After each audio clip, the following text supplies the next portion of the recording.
Hi అండి, నమస్తే. నేను మీ Anjali. Welcome back to Anjali cooking. ఇవాళ మనం వీడియోలో సమ్మర్ స్పెషల్గా ఇంట్లోనే ఈజీగా కస్టర్డ్ ఐస్ క్రీమ్ని ఎలా చేసుకోవచ్చో చూపిస్తున్నాను. ఇన్స్టెంట్ ఐస్ క్రీమ్ పౌడర్ లేకుండా, ఎలాంటి ప్రిజర్వేటివ్స్ వాడకుండా, ఇంట్లో ఉండే ఇంగ్రీడియంట్స్తో చాలా ఈజీగా, ఎలాంటి శ్రమ లేకుండా క్విక్గా చేసుకోవచ్చండి. టేస్ట్ అయితే నెక్స్ట్ లెవెల్ అనమాట. పిల్లలకైతే ఐస్ క్రీమ్స్ అంటే చాలా ఇష్టం కదా. పిల్లలకి బయట ఐస్ బండ్ల దగ్గర దొరికే ఐస్ క్రీమ్స్ కొనివ్వకుండా మీ ఇంట్లో మీ చేతులతో హెల్తీగా ఐస్ క్రీమ్ ప్రిపేర్ చేసి ఇవ్వండి. ఇక లేట్ చేయకుండా రెసిపీ ప్రాసెస్ ఏంటో చూసేయండి. ఐస్ క్రీమ్ తయారు చేయడానికి ముందు స్టవ్ ఆన్ చేసి స్టవ్ మీద ఒక ప్యాన్ పెట్టి అందులోకి ఒక 2 కప్పుల దాకా చిక్కటి పాలను తీసుకోవాలి. ఇక్కడ నేను తీసుకున్న కప్పు సైజ్ వచ్చేసి 250 ml అండి. సో దీన్ని బట్టి మీ ఇంట్లో 250 ml కప్పు కానీ గ్లాస్ కానీ లేదా ఒక బౌల్ని కానీ తీసుకోండి. 2 కప్పుల పాలు ప్యాన్లోకి తీసుకొని ఈ పాలను మరిగించుకోవాలి. వన్స్ పాలు ఇలా మరగటం స్టార్ట్ అయ్యాక ఫ్లేమ్ను లోలో ఉంచి ఇప్పుడు ఒక గిన్నె తీసుకొని అందులోకి ఒక 3 టీ స్పూన్ల దాకా కస్టర్డ్ పౌడర్ని తీసుకోండి. ఇది మీకు సూపర్ మార్కెట్స్లో కానీ లేదా డిమార్ట్స్లో కానీ ఈజీగా దొరుకుతుందండి. అండ్ రేట్ కూడా ఎక్కువేమీ ఉండదండి. అలాగే మీరు తీసుకునేటప్పుడు కూడా వెనిల్లా ఫ్లేవర్ కస్టర్డ్ పౌడర్ని తీసుకోండి. ఇప్పుడు ఇందులో ఒక అరకప్పు దాకా పాలు తీసుకొని ఫస్ట్ అరకప్పులో పావు కప్పు దాకా పాలు పోసి స్పూన్తో బాగా కలుపుకోవాలి. ఎక్కడ లంప్స్ లేకుండా కలపండి. ఇలా లంప్స్ లేకుండా కలిపేసుకొని మిగిలిన పాలు కూడా ఇందులో పోసి ఒకసారి అంతా కూడా బాగా కలిసేటట్టుగా కలుపుకోవాలి. బాగా కలుపుకొని ఈ కస్టర్డ్ పాలను పక్కన ఉంచండి. సో ఇప్పుడు మరో పక్కన పాలు కూడా మరుగుతూనే ఉన్నాయి కదా. ఈ పాలను ఇలాగే మీడియం ఫ్లేమ్లో 2-3 నిమిషాల వరకు కలుపుతూ మరిగించుకోవాలి.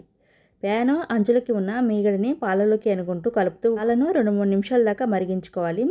పాలు ఇలా మరుగుతూ ఉన్నప్పుడే ఇప్పుడు ఇందులోకి ఒక అరకప్పు దాకా పంచదారని కూడా వేసుకొని పంచదారని ఇలా కలుపుతూ కరిగించండి.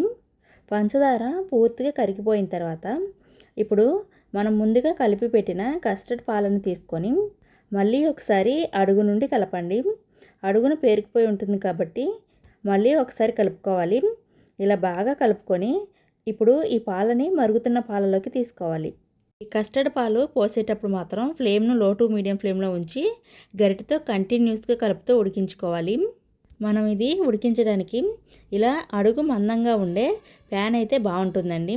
ఎందుకంటే అడుగు మాడకుండా ఉంటుందన్నమాట. సో ఇలా కంటిన్యూస్గా కలుపుతూ ఉడికించుకుంటే ఇలా దగ్గరగా అవుతుంది. ఇలా చిక్కబడి దగ్గరగా అయ్యాక స్టవ్ ఆపేసి పక్కకు దించేసేయండి. పూర్తిగా చల్లారనివ్వాలి. సో ఇప్పుడు నేను మీకు పూర్తిగా చల్లారిన తర్వాత చూపిస్తున్నాను. ఇలా చల్లారాక ఇంకాస్త గట్టి పడుతుందన్నమాట. ఇప్పుడు దీన్ని ఒక మిక్సీ జార్ తీసుకొని అందులోకి ఈ పేస్ట్ మొత్తాన్ని కూడా తీసుకోవాలి.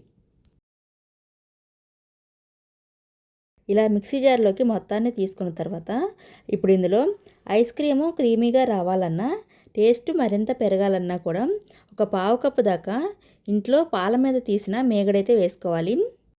ఈ మీగడ ప్లేస్లో మీరు కావాలంటే బయట దొరికే ఫ్రెష్ క్రీమ్ అయినా వాడొచ్చండి. పావు కప్పు నుండి ఒక అరకప్పు దాకా అయితే వేసుకోవచ్చు. మీగడ కానీ ఫ్రెష్ క్రీమ్ కానీ ఎంత వేస్తే అంత రుచి అనమాట. మీగడ వేసి ఇది మొత్తాన్ని కూడా ఫైన్గా గ్రైండ్ చేసుకోవాలి. అండ్ ఇంకో విషయం అండి, నేను వేసిన మీగడ కూడా బాగా చల్లగా ఉందన్నమాట. చల్లగా ఉన్నదే వేసుకోవాలి. దీనివల్ల ఐస్ క్రీము క్రీమీగా వస్తుందన్నమాట. ఫైన్గా గ్రైండ్ చేశాక ఒక బాక్స్లోకి మొత్తాన్ని కూడా తీసుకోండి.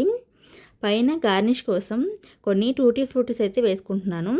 మీకు నచ్చితే వేసుకోవచ్చు, లేదంటే స్కిప్ చేసేయచ్చు. మూత పెట్టి ఒక 5-6 గంటల పాటు డీప్ ఫ్రిడ్జ్లో పెట్టి ఫ్రీజ్ చేసుకోవాలి. నేనైతే ఒక నైట్ అంతా పెట్టేశానండి. సో చూసారు కదా, ఒక 5-6 గంటల తర్వాత బయటకు తీసి చూసామంటే క్రీమీగా ఎమ్మీగా కస్టర్డ్ ఐస్ క్రీమ్ అయితే రెడీ అవుతుంది. బయట బండ్ల దగ్గర దొరికే ఐస్ క్రీమ్కి చెక్ పెట్టి మీరు మీ ఫ్యామిలీకి అందరికీ కూడా ఈ సమ్మర్లో ఇలా ఇంట్లోనే ఐస్ క్రీమ్స్ చేసి ఇవ్వండి. 100కి 100 మార్కులు అయితే ఇస్తారు. సో మీరు కూడా తప్పకుండా ఇంట్లో ట్రై చేయండి. ఎలాంటి ప్రిజర్వేటివ్స్ లేకుండా, ఎలాంటి ఫుడ్ కలర్స్ లేకుండా ఇంట్లోనే చాలా హెల్తీగా చేసుకోవచ్చు కాబట్టి తప్పకుండా ట్రై చేయండి. అలాగే ఈ రెసిపీ నచ్చితే ఒక లైక్ చేసి ఈ వీడియోను మీ ఫ్రెండ్స్ అండ్ ఫ్యామిలీకి షేర్ చేయండి. అలాగే ఇలాంటి మరెన్నో quick and simple tasty recipes కోసం వెంటనే మా ఛానల్ సబ్స్క్రైబ్ చేసుకోండి. Thank you for watching.